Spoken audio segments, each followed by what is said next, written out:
முதல்ல பாத்தீங்கன்னா திருவள்ளூரில் திமுக வெற்றி.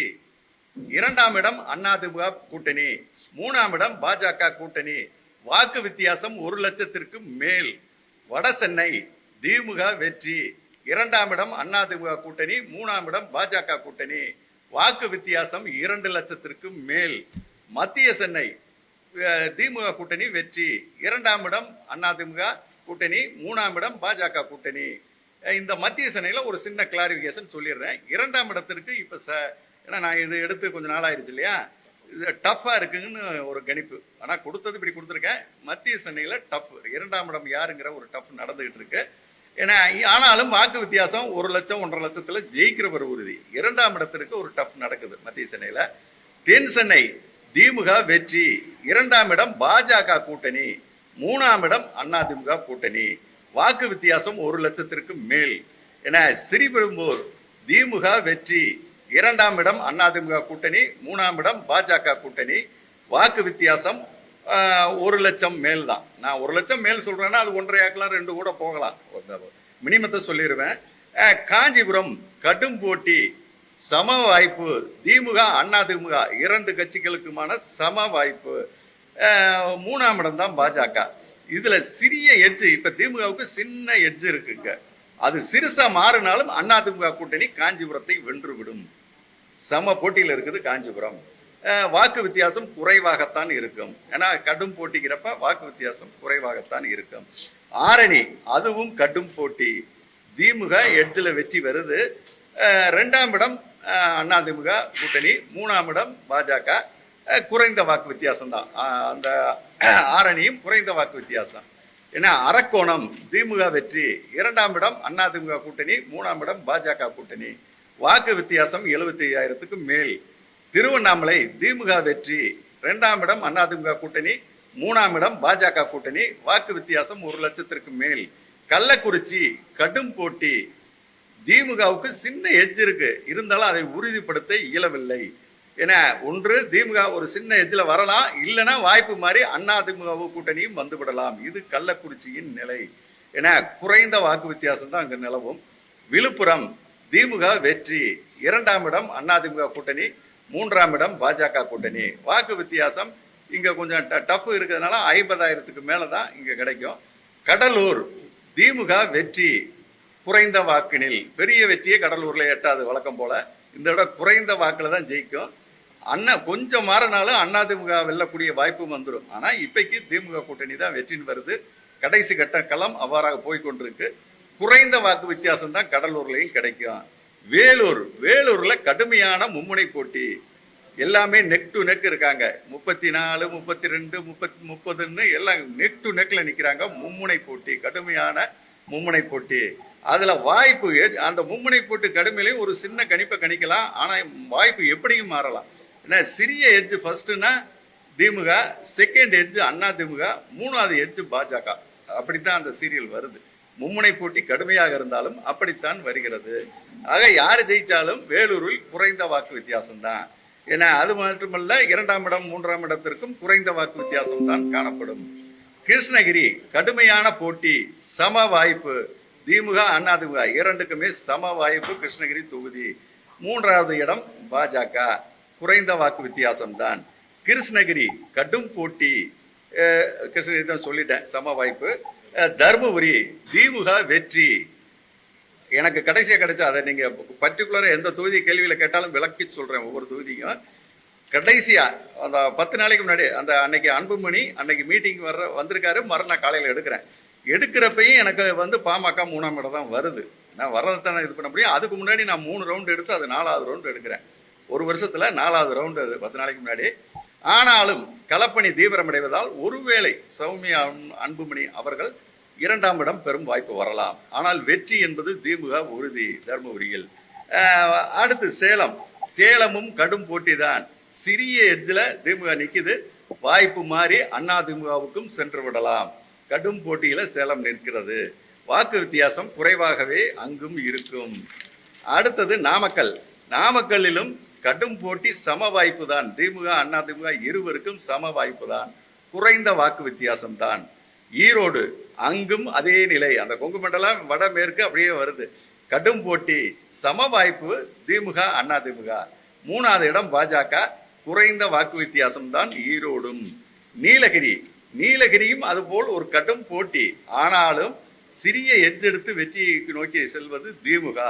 ஆனால் சிறிது மாறினாலும் அதிமுக வெல்லும் வாய்ப்பு நீலகிரி தொகுதியிலே உள்ளது. மத்திய அமைச்சர் எல் முருகன் தொடர்ந்து வருவார். ஆனாலும் 3ஆம் இடம் தான் உறுதி. அதற்கான காரணங்களை கேளுங்க, கரெக்டா சொல்றேன். ஏன்னா நான் 3 ரவுண்ட் எடுத்துட்டேன், சொல்றேன். ஏன்னா குறைந்த வாக்கு வித்தியாசம் தான் வெற்றி நிர்ணயம் ஆகும். கோவையில் திமுக தெளிவான வெற்றி. 2ஆம் இடத்திற்கு கடும் போட்டி. இந்த 2ஆம் இடம் போட்டியில் நான் எடுத்த பொழுது கிடைத்த தரவுகள் அதிமுக வருது. ஆனா மாறி பாஜக 2ஆம் இடத்தை பெற்றுவிடலாம். ஆனால் திமுக வெற்றி என்பது தெளிவாக இருக்கிறது கோவையை பொறுத்தளவில். பொள்ளாச்சி, அங்கும் திமுக வெற்றி. 2ஆம் இடம் அதிமுக, 3ஆம் இடம் பாஜக. நாகப்பட்டினம், திமுக வெற்றி. 2ஆம் இடம் அதிமுக கூட்டணி, 3ஆம் இடம் பாஜக கூட்டணி. திருப்பூர், திமுக கூட்டணி வெற்றி. 2ஆம் இடம் அதிமுக கூட்டணி, 3ஆம் இடம் பாஜக. கரூர், கடும் போட்டி, சம வாய்ப்பு. சிறிய முன்னிலையில் அதிமுக கூட்டணி கரூரில் உள்ளது. ஏறக்குறைய எனது கருத்து, கரூரில் வெல்லும் வாய்ப்பு அதிமுகவிற்கு உண்டு. 3வது இடம் பாஜக. திருச்சி, திமுக கூட்டணி வெற்றி. 2ஆம் இடம் அதிமுக கூட்டணி, 3ஆம் இடம் பாஜக கூட்டணி. பெரம்பலூர்ல திமுக கடும் போட்டியை சந்திக்கிறது. இவ்வளவுக்கும் பெரிய விஐபி நிக்கிறாங்க. ஆனா அந்த களம் அதை விரிவா இண்டிவிஜுவலா கேளுங்க, சொல்றேன் பெரம்பலூர் எப்படி இருக்குன்னு. கடுமையான போட்டி இருந்தாலும் திமுக ஜெயிக்கும் வாய்ப்பு உள்ளது. 2ஆம் இடம் அதிமுக, இதுதான். 3ஆம் இடம் பாஜக. சிதம்பரத்திலேயும் கடும் போட்டி. ஆனால் திமுக வெல்கிறது.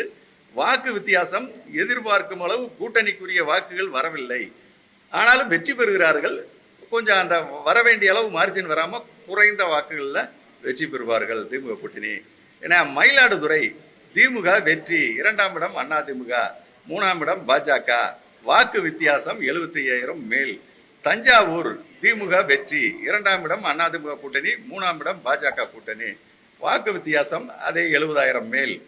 திண்டுக்கல் திமுக வெற்றி. 2ஆம் இடம் அதிமுக கூட்டணி, 3ஆம் இடம் பாஜக. வாக்கு வித்தியாசம் 1.5 லட்சம் மேல் திண்டுக்கல். மதுரை திமுக வெற்றி. 2ஆம் இடம் அதிமுக கூட்டணி, 3ஆம் இடம் பாஜக கூட்டணி. மாநில பொதுச் செயலாளர் நிற்கிறாரு, ஆனால் 3ஆம் இடம் தான். ராமநாதபுரம் கடும் மும்முனை போட்டி. சிறிய வாய்ப்பு ஓபிஎஸ்க்கு கிடைக்கலாம். மும்முனை போட்டினா 3 பேரும் நெக் டு நெக்ல இருக்காங்க. சிறிய வாய்ப்பு ஓபிஎஸ்க்கு கிடைக்கலாம் என்பது கருத்து. உறுதியேற்று சொல்ல முடியாது. அதை அந்த வாய்ப்பை எது நிர்ணயம் செய்யும்னா கடைசி நேர பண விளையாட்டும் பல விஷயங்களும் அதை நிர்ணயம் செய்யும். சிவகங்கை கடும் போட்டி, சம வாய்ப்பு திமுகவிற்கும் அதிமுகவிற்கும். குறைந்த வாக்கு வித்தியாசத்தில் யாருக்கோ ஒருவருக்கு வெற்றி சிவகங்கை. விருதுநகர் அதிமுக கூட்டணி வெற்றி. 2ஆம் இடம் திமுக கூட்டணி, 3வது இடம் பாஜக கூட்டணி. வாக்கு வித்தியாசம் 50,000க்கு மேல். திருநெல்வேலி கடுமையான போட்டி திமுக வெர்சஸ் பாஜக. இதுல சிறிய முன்னிலை திமுக பெறும். குறைந்த வாக்கினில் திமுக வெற்றி பெறும் வாய்ப்புண்டு. திருநெல்வேலி. கன்னியாகுமரி திமுக வெற்றி, அழுத்தம் திருத்தமான வெற்றி கன்னியாகுமரி. 2ஆம் இடம் பாஜக, 3ஆம் இடம் அதிமுக ஏறக்குறைய பிணைத்தொகையை இழந்துவிடும். வாக்கு வித்தியாசம் 1 லட்சத்திற்கு மேல் கன்னியாகுமரி. என தூத்துக்குடி திமுக வெற்றி. 2ஆம் இடம் அதிமுக கூட்டணி, 3வது இடம் பாஜக கூட்டணி. வாக்கு வித்தியாசம் 2 லட்சத்திற்கு மேல். தென்காசி திமுக வெற்றி. 2ஆம் இடம் பாஜக கூட்டணி, 3வது இடம் அதிமுக கூட்டணி. தென்காசி. தேனி திமுக வெற்றி. 2ஆம் இடத்திற்கு கடும் போட்டி நடக்கிறது. டிடிவியா அதிமுக என்று கடும் போட்டி. அதில் டிடிவி தினகரன் 2ஆம் இடம் பெறும் வாய்ப்பு உள்ளது. அதே சமயம் திமுக இங்கு 1 லட்சம் வாக்கு வித்தியாசத்தில் ஜெயிக்கும் வாய்ப்பு உள்ளது. தேனி 39 சொல்லிட்டேன். அதே மாதிரி தஞ்சி விடு.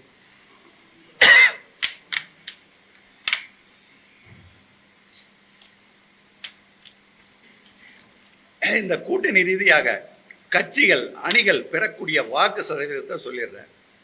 திமுக கூட்டணி 39 முதல் 44% வாக்குகளுக்குள் தான் அவர்களால் பெற இயலும். இந்த ரேஞ்சில் தான் திமுக கூட்டணி வாங்க முடியும். 39 to 44.